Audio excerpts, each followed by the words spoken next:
Hi, sewing friends. I'm Madi, and I'm the founder of Project Dress a Girl, which is a September-long charity drive event where we all come together and use our superpower of sewing to dress little girls who are living in extreme poverty. Last year, when we all came together, we dressed a little over 5,000 little girls. And this year, can I dare say that I'm hoping that we can dress 7,000 little girls? It seems like a really big goal, and I know that you're here to do it with me. First, this event runs from September 1st to September 30th, and you can sew the entire month long. Now, we will be capturing the number of dresses that are made and donated because there's various ways that you can donate it. So I'm going to ask you to be sure to report in your numbers to me, but more on that in a second. Let's get into the actual dress details right now. Every dress needs to be able to slip over a little girl's head. Not only that, but we're going to do it without zippers, without buttons, without snaps, without Velcro, all of the things that could possibly break and not get repaired so this little child no longer has a dress, right? You can, however, use elastic and fabric ties. Now, here's another important detail when it comes to our dresses, and that's fabric. We are going to be sewing dresses using cotton, linens, those natural fibers, right? We want substantial fabrics that are going to last over the years, that can be handed down. So that means that we are looking for fabrics that are not sheer and ideally not white. You can use blends of fabric. So for example, if you have a majority cotton fabric that's blended with a little bit of rayon or polyester, that's okay to use. But absolutely no pillowcases. Do not use pillowcases to make these dresses. And in all honesty, the majority of the dresses that cannot get donated and end up in the rubbish bin are the ones that are made from pillowcases. Not only are those dresses really kind of oddly shaped because of the sizing, but the fabrics are just much more thinner, and oftentimes those are the sheer dresses that get donated. In fact, when my volunteers come and help me sort through the dresses, those pillowcase dresses are always the ones that they pull out and flag. Please, please don't waste your time making a pillowcase dress that isn't going to get donated. Do not use pillowcases to make your dresses. Now let's talk about the actual fabric designs that you can use.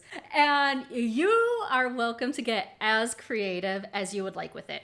Any of the colors, the majority of the designs are okay, but there are a few that we are going to avoid. And those include fabrics that have words on it. We don't know which countries some of these dresses are going to end up in, so let's avoid words. And along that same vein, no country-specific themes. So if you've got a lot of fabric in your stash that has flags, let's save that for another charity event. No holidays, no Christmas fabrics, no obvious Valentine's Day fabric. I love a good heart, but no Valentine's Day cookies and things like that. Or cartoon fabric. And when I'm talking about cartoon fabric, I'm thinking of those like Disney-like themes. So let's avoid those princesses and the likes on our fabric. Now let's talk about pockets, because we all like pockets, right? Pockets are a must. Every single dress that gets donated must have at least one pocket. It could be a patch pocket, it could be an inseam pocket. We just need a pocket. And the more the merrier. I'll let you in on a little clue. We're actually going to be giving an award based on pockets this year. So keep that in mind when you're making your dresses. And while we're talking about pockets, they're the perfect place to sew on your Project Dress a Girl label or your Dress a Girl Around the World label. Either of these labels are perfectly fine to use. They need to be sewn on to the front of your dress in a very visible spot to signal to those predators that this little girl is being taken care of. She is being watched by a charity. Dress a Girl Around the World in this case, and we're not gonna have it. No. Another one of my favorite places to put the label on is the shoulder of a dress. It's very prominent. You can see it. It's a fantastic spot, but either the shoulder or those pockets are great places to put them. You can pick up your labels for your dresses over on my shop, Inspired Leather Co. And the sale of these labels actually help with the event costs for Project Dress a Girl. And when it comes to size, we're gonna be sewing anything from a baby all the way up to a size 12. But if that sounds a little overwhelming to you, don't worry, because we've got you covered. Every year, my amazing, wonderful sewing friend, Elisa, over on Thoughtful Creativity, makes a free dress pattern for all of us to use. And her new one is so absolutely cute and can be embellished with non-functioning buttons and things like that. So once again, huge thank you to Elisa at Thoughtful Creativity for using her amazing superpower skill of design to give us a free dress pattern to sew every year. And you can find the link to her video tutorial and pattern down in the description box. It's right down there. So click on there, you'll find all of the links that you're going to need for this event. Now, we do keep track of how many dresses are being made and donated for this event. I mean, we want to know how many little girls we're dressing, right? So that means that you, my dear friend, you need to let me know how many dresses you've made. And there's a couple of different ways that you can do that. So first, if you're on Instagram, go ahead and post a picture of your beautiful dresses and tag me at Madi Sews for Curves, as well as include the hashtag, which is hashtag Project Dress a Girl 2024, in the description of your post. And what that's going to do is that's going to allow me and my team to easily go in, see your dresses, we count them all, and then we record it in our spreadsheet. It's quite an undertaking. And you know that your dress has been counted when you see a little comment that says, added to the count. And by the way, some people may have private accounts. So if your account is private, make sure that you send me a direct message with a picture or letting me know how many dresses you've made. Because if we aren't following each other, I can't see your pictures. And the second way that you can report your dress count number is by just sending me an email to projectdressagirl@gmail.com.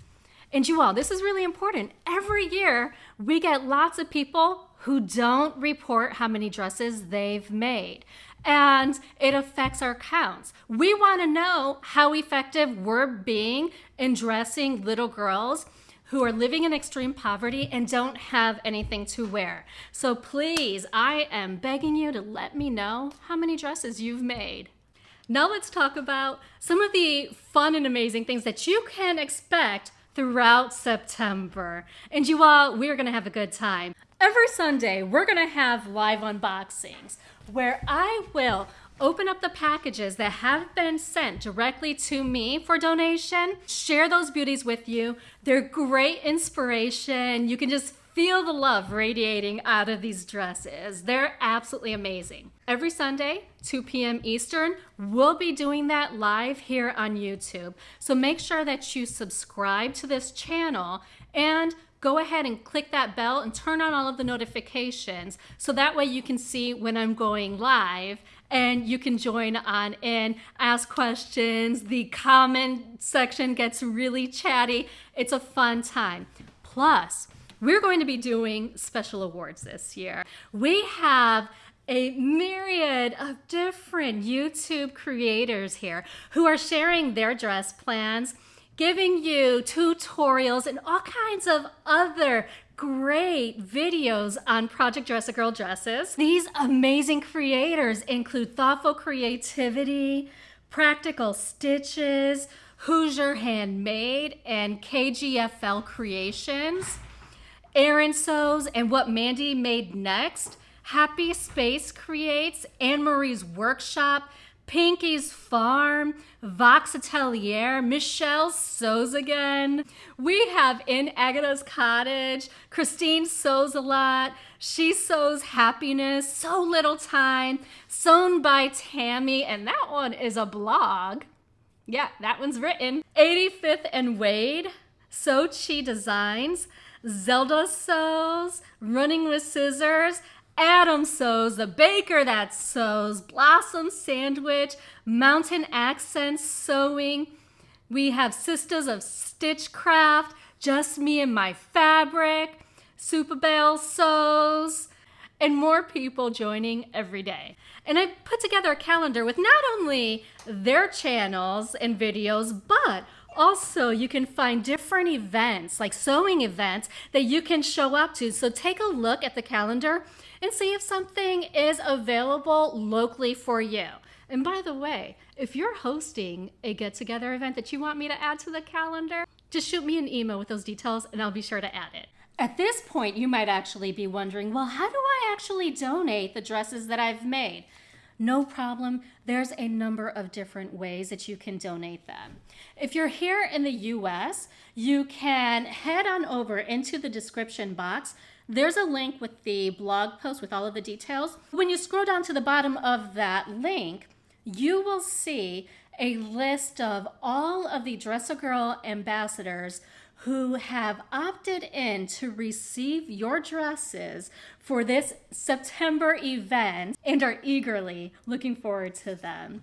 So find someone who is near to you or in your state, and you can either meet up with them or ship them your dresses. If there's no one local to you, you can always ship me your dresses. All of the dresses that I receive do end up getting opened up on the lives on Sunday at 2 p.m. Eastern Time.